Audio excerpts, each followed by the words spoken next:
자, 성완종 회장의 유서가 공개는 되지 않았지만 어떤 내용인지 그 핵심적인 내용들은 좀 전해지고 있는 그런 상황인데요. 지금부터 자세히 한번 알아보겠습니다. 이동혁 차장. 네. 자, 유서 내용은 공개가 지금 가족들이 거부하고 있는 그런 상황인가요? 그렇습니다. 일단 확인된 내용은 이렇습니다. 성완종 회장이 유서를 남겼다. 이 내용은 확인이 됐지만 그 유족들이 경찰에 이 유서를 내놓고 있지 않기 때문에 정확하게 어떤 내용이 적혀져 있는지는 아직 파악이 되지 않고 있습니다. 다만 이 주변을 통해서 흘러나오는 이야기로는 자기의 결백, 나는 죄가 없다, 나는 정말 한 점 부끄러움이 없다, 이런 그 자기의 무죄를 항변하는 내용이 들어있다고 하고요.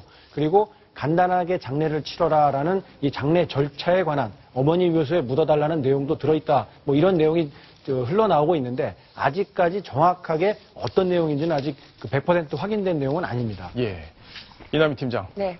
자, 지금 뭐 유서가 어느 정도 분량일지도 사실은 저희가 예측하기 좀 어렵고 그동안 본인이 이제 정치 활동을 하면서 여러 가지 기업 활동을 함께 했기 때문에 여러 가지 내용들이 담겼을 가능성이 사실 있거든요. 맞습니다. 그래서 정치권에서 좀 관심 있게 이 유서 내용을 바라보고 있다 이런 얘기들이 나오고 있습니다. 떨고 있다 이런 얘기도 나오는데요. 어제 예. 기자회견 내용으로도 좀 추론해 볼 수 있겠습니다. 어제 성완종 회장이 기자회견에서 나는 MB맨이 아니다 이렇게 강조를 하면서 2007년 한나라당 대선 후보 경선 당시에 허태열 의원의 소개로 박근혜 후보를 만났고 박 후보의 당선을 위해서 열심히 도왔다. 근데 이 열심히 도왔다가 무슨 의미냐.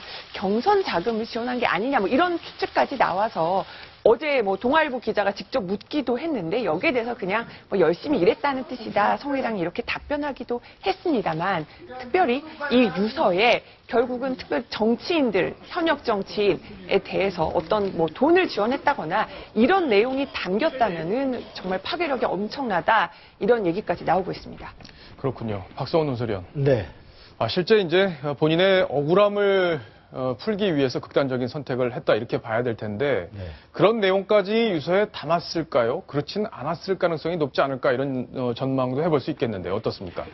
유서 내용에 얼마나 구체적인 얘기를 담았을지는 모르겠지만 어쨌든 만일에 본인이 억울하다라고 하면서 특히 본인은 친 MB가 아니고 오히려 친박이다라고 어제 주장한 것을 뒷받침하는 내용을 만약에 구체적으로 적시를 했다면은 가령 지난 2007년 대선 후보 경선 그리고 2012년 대선 본선에서 만일에 여러 형태의 대선 자금을 지원했다 이런 내용을 만일에 기술했다면 그분은 앞으로 상당한 파괴력을 가지면서 상당한 정치적인 아주 엄청난 폭발력을 가질 수 있다고 생각됩니다. 자, 그런 내용까지 과연 나올지 안 나올지. 어제 이제 회견을 하면서 이 회견이 청와대를 향한 메시지였다 이런 얘기들이 해석들이 나왔고 정치권에서도 여러 가지 얘기가 나왔기 때문에 아마 이 유서 내용에 대해서 더 관심을 갖는 건 아닌가 싶은데 손수호 변호사께서 보기에는 어떻습니까? 지금 본인 혐의에 대해서 굉장히 지금 억울함을 갖고 있는 그런 상황인데 표적 수사다 이런 지금 본인의 주장 그리고 검찰에서는 지금 자원외교 전방위 쪽으로 벌어졌던 여러 가지 비리들 그거를 합리적으로 수사를 하는 과정에서 벌어진 일이다. 어떻게 평가를 해야 되는 겁니까? 물론 과거에 있었던 일도 다시 오버랩이 되는 경향도 있는데요.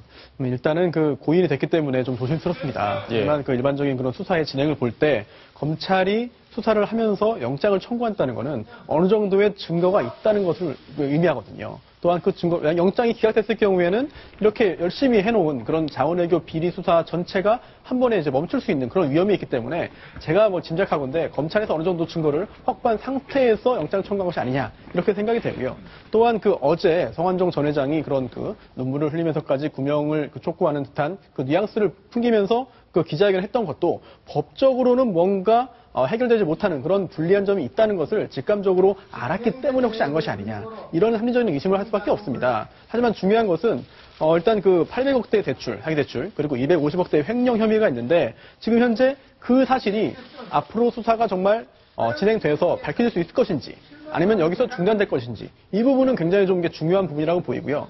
또 조금 전에 오병주 변호사께서 이제 이야기를 하셨습니다만 굉장히 중요한 부분이 하나 있다고 생각합니다. 변호하는 그런 핵심적인 포인트 중에 하나가 성완종 전 회장은 회사 경영에 직접 관여하지 않았다.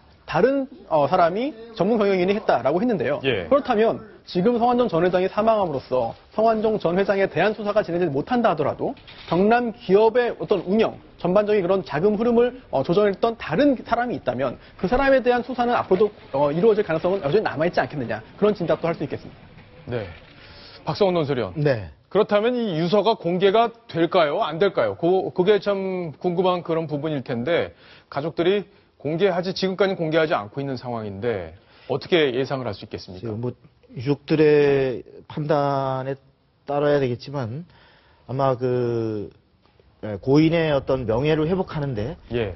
이것을 공개하는 것이 필요하다라고 하면 다시 말해서 이러이러한 부분이 철저하게 사실이 왜곡돼 있다라고 하는 사실관계를 밝혀서 명예를 회복해야 되겠다라고 판단하면 공개를 할 것이고 그러한 부분보다는 본인의 어떤 억울했던 부분이 있지만 그것이 다시 공개되고 어떤 정치적 파장으로 전체적인 번지면서 실제 그 명예 회복보다는 어떤 또 다른 어떤 사건의 어떤 출발 예. 이렇게 만일에 번지는 것을 만일에 그런 요소들이 있다면 가족들도 아마 상당히 망설이지 않을까 싶습니다. 그렇겠네요. 네. 상당히 이제 고민되는 대목일 텐데요. 아무리 그 어떤 자기 혐의를 벗기 위한 결백을 주장하는 내용이 담겨져 있다 하더라도 지금 박 논설위원이 지적하신 것처럼 새로운 논란을 불러올 수 있거든요. 그렇기 때문에 유족 쪽에서는 상당히 조심스러울 수밖에 없는 상황이고 지금 성완종 회장이 자살한 것으로 지금 추정이 되기 때문에 이게 그 어떤 이 사망 원인을 규명하기 위해서 필요하다.